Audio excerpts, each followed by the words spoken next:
Welcome to the Smithsonian Institution and this, your National Portrait Gallery.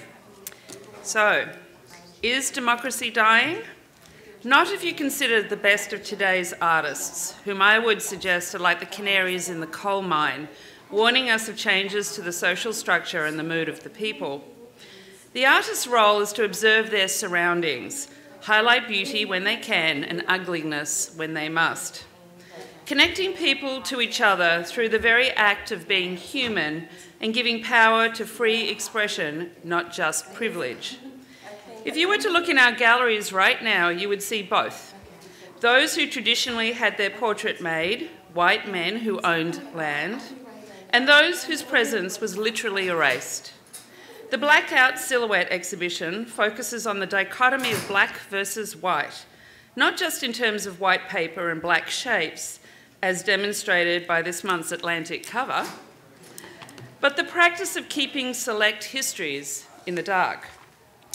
To see the 18th century silhouette of Flora, a 19-year-old enslaved woman profiled, for this is where the term derives, next to her bill of sale, for example, juxtaposed next to Cara Walker, who is, by the way, a MacArthur Fellow, her 2013 installation of, quote, savages and civilians, is to draw a straight line from the racism of the past to today. As Jill Lepore, Emeritus Board Member of this museum, in her astounding new book, These Truths, writes, quote, stories are full of power and force. They seethe with meaning, with truth and lies, evasions and honesty. Speech often has far more weight and urgency than writing.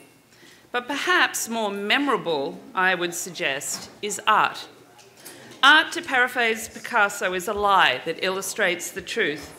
And if you have a moment, walk through the unseen, Our Past in a New Light exhibition to see the paintings of Titus Kavar, who questions the power structure behind the United States, especially the president's. And I'm thrilled to announce that just today he was awarded a MacArthur Fellow. And in this month's magazine, much to everyone's not really talking to each other, this picture is in our galleries. Titus's picture is in our gallery. I'd love to say that we were coordinated, but that would not be true. I also would encourage you to look at the historical photographs of Ken Gonzalez Day, also in the Unseen exhibition, who in removing the bodies of Mexican Americans lynched on the West Coast in order not to re-victimize the victims, forces us to confront the grinning faces of the violent mobs who posed for their pictures and sent souvenirs home to families and friends.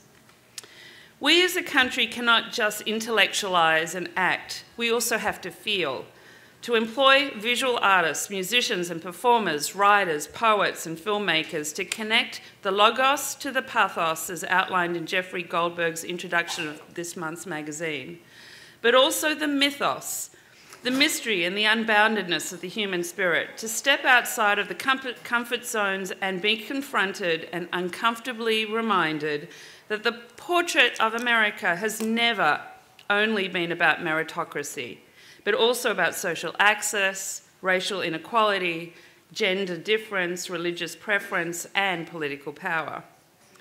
As we approach Columbus Day, increasingly being recognised as a day of Indigenous lamentation that prophetically coincides with the 50th anniversary of this museum's opening in 1968, we need to remember that we did not find a new world, but invaded an old one.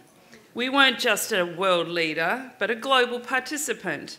And in the end, as we all enter this world with nothing, and we leave this world with nothing, it's what we all do in the middle that's going to count.